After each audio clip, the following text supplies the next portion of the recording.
For over 6,000 years, the human race has grappled for freedom and prosperity through the concentrated powers of emperors, monarchs, and dictators. The United States of America has proven to provide enormous prosperity. But is the Obama administration moving backwards in times towards authoritarianism and despotism? Here with us to take a journey back through history to discuss the ups and downs of human civilizations is Bill Federer, historian, best-selling author, and host of the daily radio show, The American Minute. Bill ran a political campaign for a House seat in Missouri back in 2000 and set records by raising over $3 million from over 35,000 small contributions nationwide. His newest book, Change to Chains, Volume 2, The Rise of the Tyrant, will be available early next year. We'll briefly discuss why he ran for the House of Representatives and also what we can learn from past mistakes of former prosperous civilizations to improve our own country. Welcome to the show, Bill. Hey, great to be with you. Bill, I just mentioned how you raised over $3 million for your congressional campaign, almost entirely from small donors.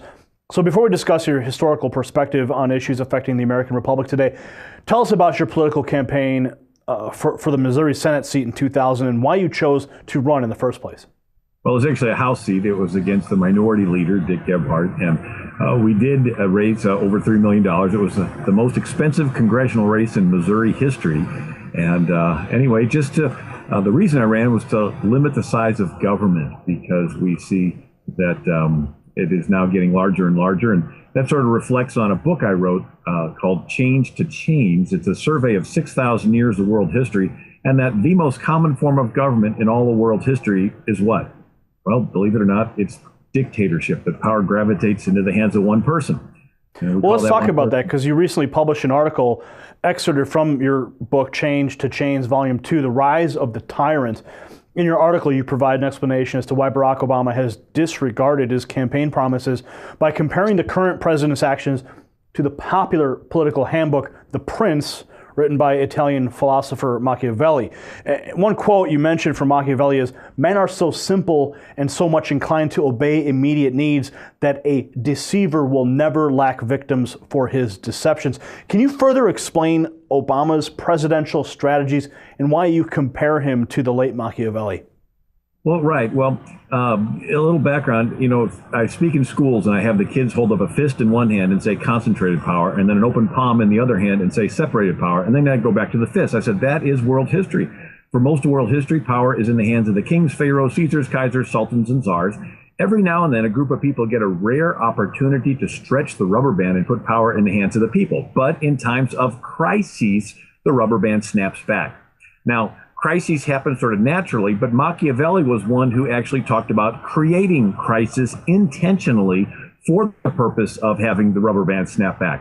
So Machiavelli lived in Italy 500 years ago, and Italy was a bunch of city-states: Venice, Genoa, Naples, Florence, and Siena, and they always had armies and navies and fought.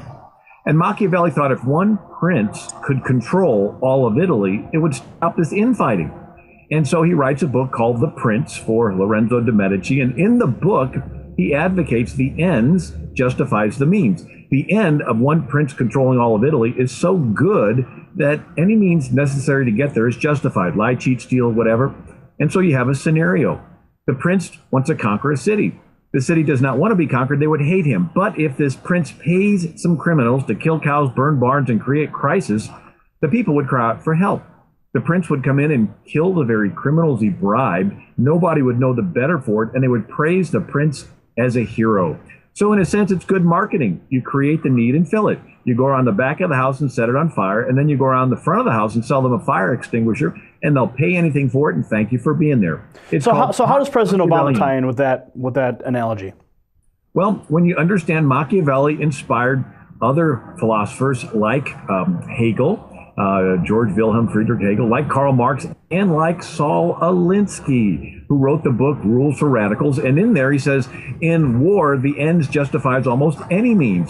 And Saul Alinsky talks about how to create crisis. He says a community organizer's job is to rub raw the resentments of the community fan the flames of hostility to the point of overt expression, the community organizer must search out controversy rather than avoid it, for unless there is controversy, the people are not motivated enough to act. So we have a president who is schooled in these Machiavellian Alinsky tactics that wants to create or capitalize on crisis to consolidate control.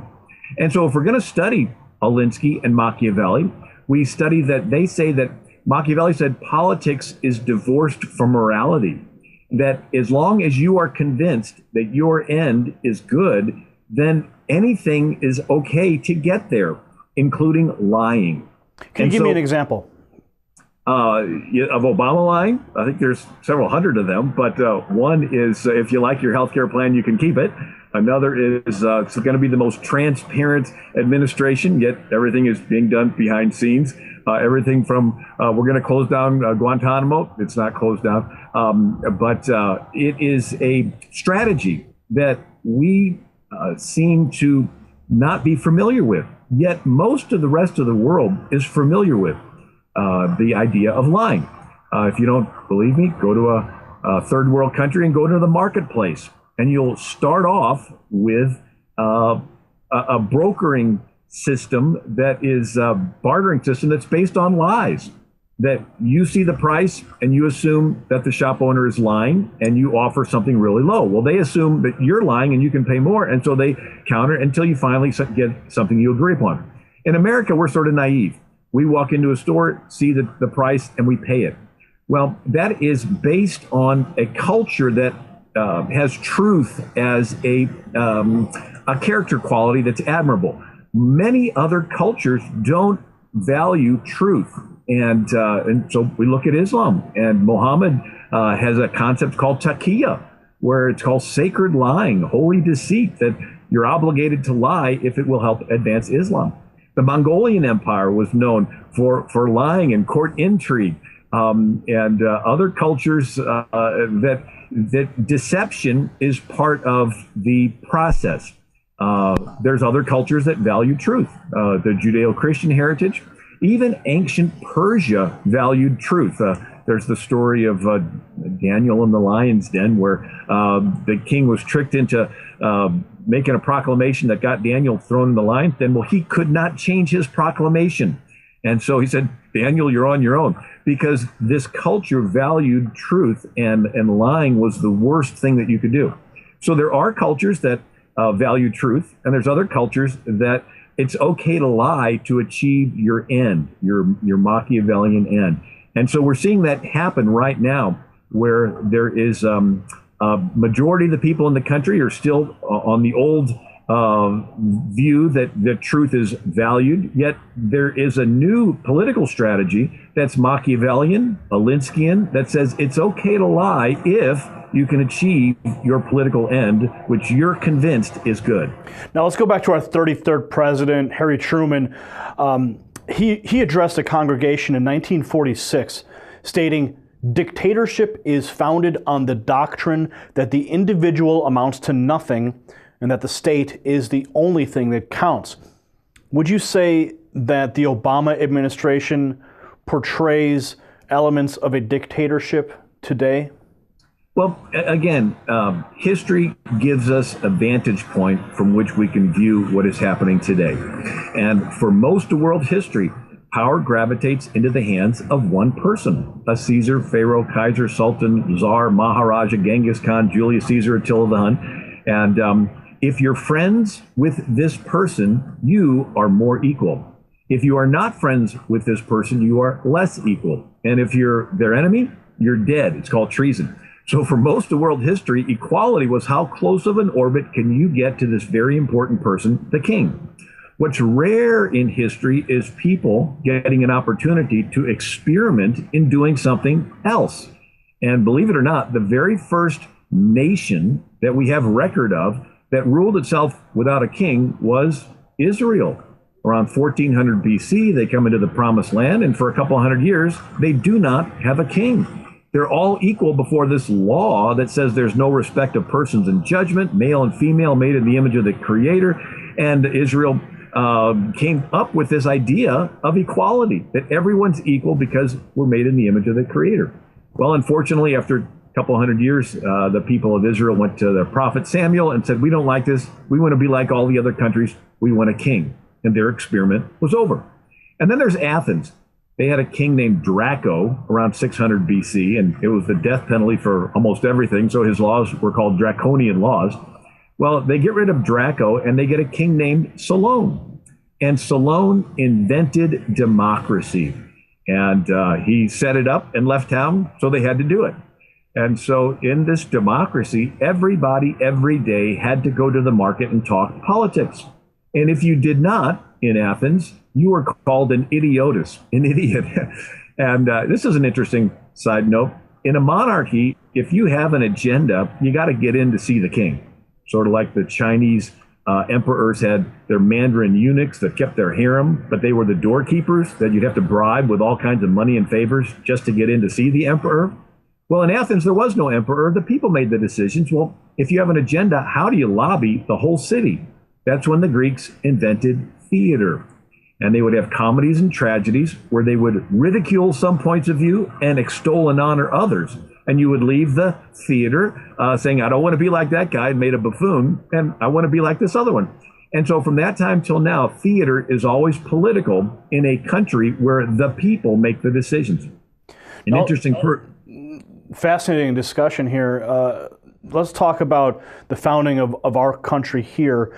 A renowned warning from the birth of the American Republic was spoken by George Washington when he said, government is not reason, it is not eloquent, it is force. Like fire, it is a dangerous servant and a fearful master. How would you say the relationship between the people and the government has taken shape since the inception of our independence in 1776? Well, the founders understood that the most powerful motivating force in human nature is selfishness, self-interest. And left to its own, this selfishness will concentrate power into the hands of a dictator, right? Now, you know, I could go back to the fall in the garden and Cain killing Abel, but you put some babies in a crib, one of them will wind up taking the rattle from the others. Put some kids on a playground, one of them winds up being the bully hogging the ball. Drop some people in the woods, one of them winds up being the Indian chief, and drop them in an inner city, one of them winds up being a gang leader. And so it's sort of like the Lord of the Rings. Everyone wants this ring of power. And every now and then, the water seeks its own level, and somebody gets to find a way to be that dictator. And what does he do with that power? He makes himself superior to everyone else and has arbitrary life and death power over everyone. And so our founders in America faced the most powerful monarch in world history was the King of England. 13 million square miles, 500 million people, all of India, a quarter of the world's population right there, Australia, New Zealand, Canada. The King of England was the most powerful man on the earth. And America's founders wanted to run in the opposite direction. And so they took the power of a king and they separated it into three branches. They separated it federal to state level. And then they tied up this federal Frankenstein with 10 handcuffs we call the first 10 amendments. Their big fear was to prevent power from reconcentrating back into the hands of a dictator. And so they realized there were no angels on earth to govern us. That was James Madison's Federalist Paper number 51. And so since there are no perfect people, so no angels, everyone that we have to work with has this selfishness in them. So what was the plan of our government? To pit the selfishness in the legislative branch against the executive and judicial, and pit the selfishness in the judicial branch against the legislative and the executive, and vice versa with the executive. And so the idea was to pit power against power, ambition against ambition. I sort of I give a little joke saying this is like a Sunday school teacher giving an assignment: design a system of government where sinners keep other sinners from sinning. That's what our Constitution is. It's men with selfish, greedy nature keeping other men with selfish, greedy nature from becoming selfish and greedy. And so it's interesting, Washington warned the only thing that could short circuit this was parties, political parties.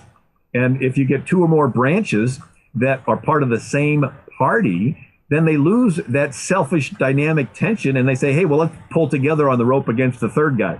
And so then the whole thing is sort of short circuited. But anyway, so our founding fathers their big fear was to have a repeat of King George III. And so they took this power and they separated it from each other. And it was a brilliant plan. And it was based on the concept that man, at its core, is selfish. Unfortunately, over time, we've seen crises after crises that is allowing power to concentrate, which Washington warns in his farewell address. Washington said, usurpation, though in one instance is the instrument of good, it is the customary weapon by which free governments are destroyed. Usurpation. Well, Bill, has the use of signing statements and executive orders by the President of the United States from Reagan and Clinton and Bush to Obama, have those elements been used to concentrate the power back into the hands of an executive president? Well, Gary, you're connecting the dots very well. It actually goes back all the way to Thomas Jefferson, that he pushed through the Louisiana Purchase and then had the Senate rubber stamp it afterwards. And it was a little bit of a fudging on the rules, but it was a good thing, right? And then Lincoln, it was good that he ended slavery, but in the process, he had the federal government usurp a lot of rights away from the states. It was good that Woodrow Wilson wanted to end world wars, and he thought that tariff taxes caused world wars, and so he wanted to replace it with an income tax, right? I mean, he had good intentions, but he concentrated power. And then FDR, during the Depression, he wanted to kickstart the economy, and so he had the federal government usurp more power with all his New Deal programs. And then Lyndon Johnson's war on poverty, and Nixon's war on drugs, and Bush's war on terror, and all the past, it has been good intentions. And back to Washington, usurpation, though in one instance is the instrument of good, it is the customary weapon by which free governments are destroyed. Bill, we're up against a break, and this is a great time to jump out, because I want to come back and go deeper into this conversation about why certain civilizations thrive and what has caused them to collapse, because the United States is clearly teetering on the brink of an economic collapse. We have a fiat currency. We have a Federal Reserve. We're on the 100th anniversary of the creation of the Federal Reserve and the Federal Reserve note. So let's go back after the break. We're talking with Bill Federer, best-selling author and host of the daily radio broadcast called The American Minute, right here on WHDT. Stay tuned for more.